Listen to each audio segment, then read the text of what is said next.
Bonjour à tous, je vais vous parler de ce genre de petit appareil qui est donc un enregistreur audio à cassette, un micro-cassette pour être précis. Alors cette vidéo, elle va être surtout pour les plus jeunes qui connaissent pas, qui n'ont jamais vraiment manipulé des cassettes. Et parce que j'imagine que quand même parmi vous, il y en a quand même quelques-uns qui connaissent ça.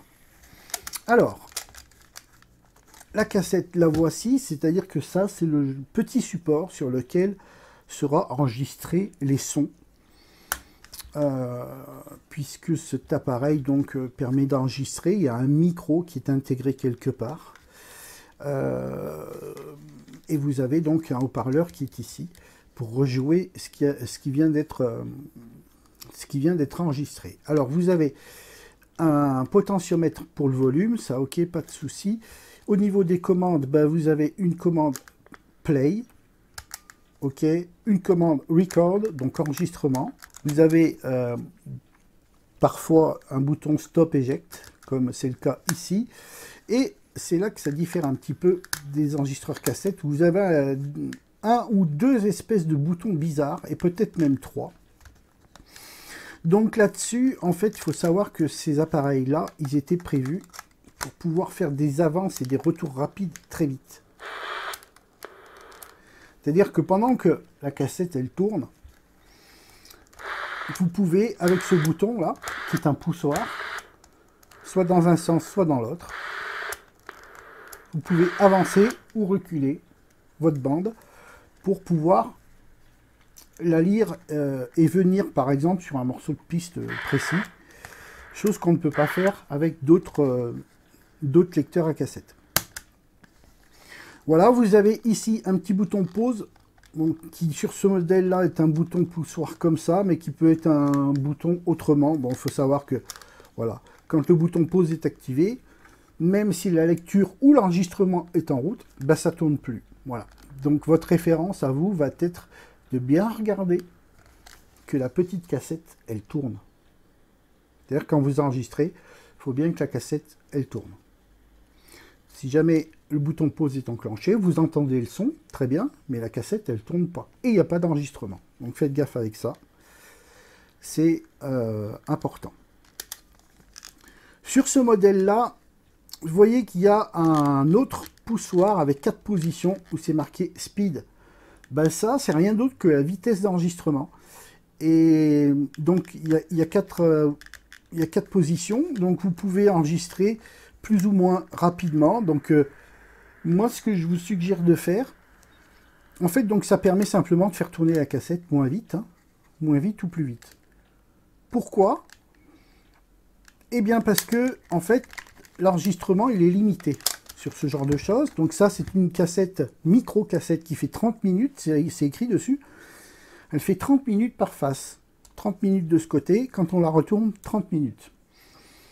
Eh bien, en faisant varier la vitesse d'enregistrement, vous allez pouvoir enregistrer plus longtemps. C'est-à-dire, au lieu d'enregistrer seulement 30 minutes, vous allez peut-être pouvoir enregistrer 45 minutes ou 1 heure sur une face.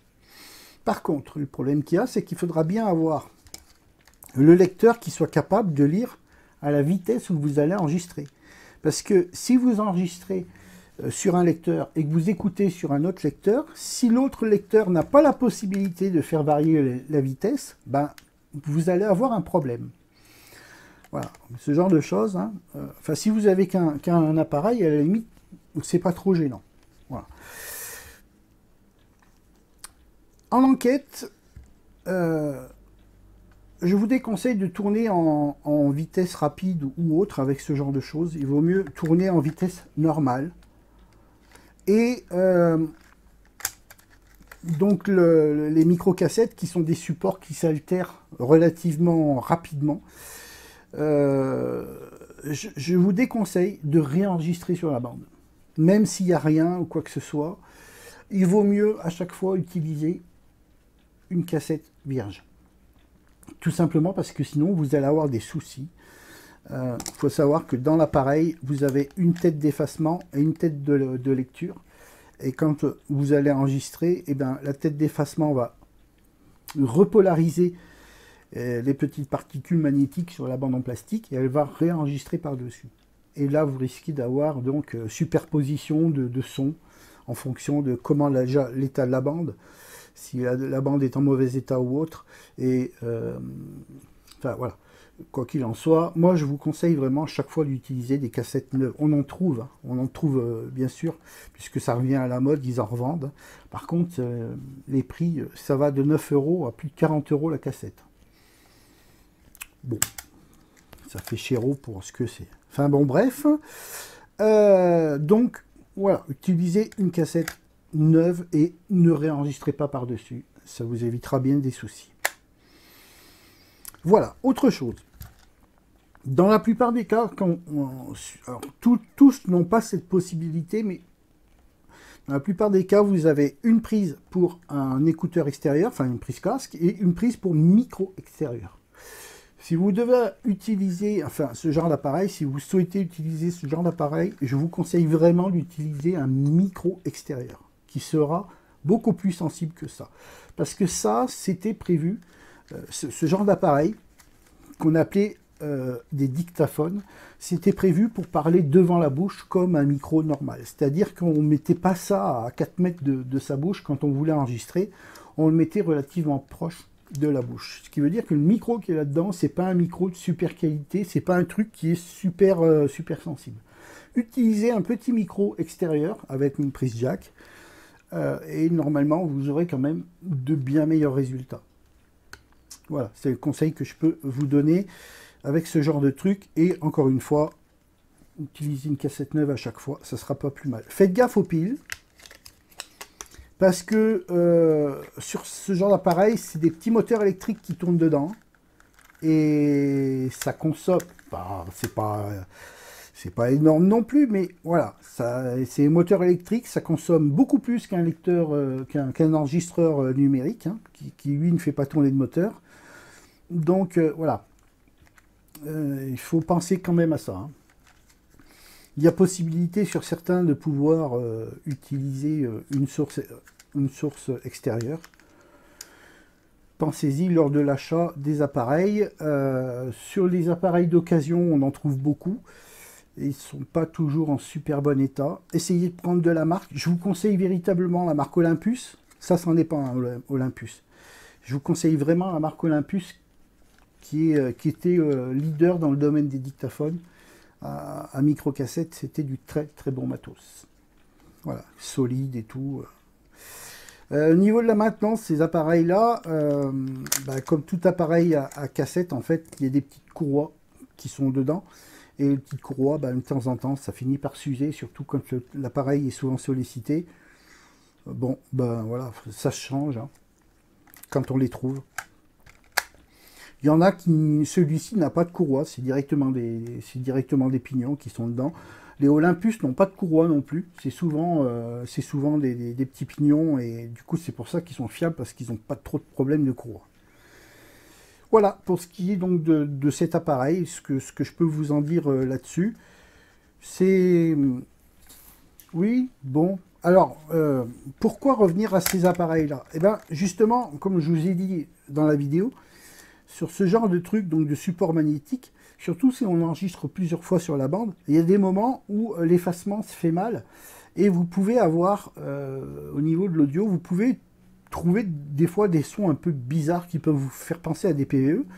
Vous avez beaucoup plus de facilité d'avoir des faux PVE avec ce genre de truc qu'avec un numérique. Encore que tout dépend de la qualité de votre enregistreur. Mais il faut savoir que avec ça, vous avez plus de facilité de trouver des sons bizarres, des sons qui n'existent pas, du fait de cette contrainte mécanique qui fait que la bande n'a pas été effacée correctement et sur lequel on va enregistrer par-dessus autre chose. Voilà, il faut savoir. Alors ça revient à la mode parce que vous avez plus facilement de chance, vous aurez plus de chance avec ça d'avoir de faux PVE. Voilà, je vais vous montrer vite fait un deuxième appareil que vous pouvez aussi utiliser exactement de la même façon. Donc en fait cet appareil, c'est pareil, c'est un enregistreur à cassette. Les cassettes sont beaucoup plus grosses. Ça fait exactement la même chose, simplement, forcément, c'est peut-être moins pratique sur le terrain. Mais ça marchera absolument pareil. Je pense aussi que ce sera moins cher d'acheter ce genre de choses, encore que. Et les cassettes, c'est pareil, on les trouve aussi, donc voilà. Donc ça fait lecteur-enregistreur exactement de la même façon. Vous avez un microphone qui est là. Vous avez la possibilité de pouvoir mettre des prises casque extérieures, bien sûr, un micro extérieur. Vous pouvez enregistrer qu'un micro extérieur. C'était souvent le cas. Ce genre d'appareil était souvent utilisé avec un micro extérieur parce que le rendu sonore était meilleur. Donc les conseils que je vous ai donnés précédemment sur ce type de matériel sont tout à fait valables avec ça. On peut les faire fonctionner avec des piles. Voilà. Et sinon, il y a un câble pour pouvoir le connecter sur le secteur, voilà, qui est ici. Pas de problème.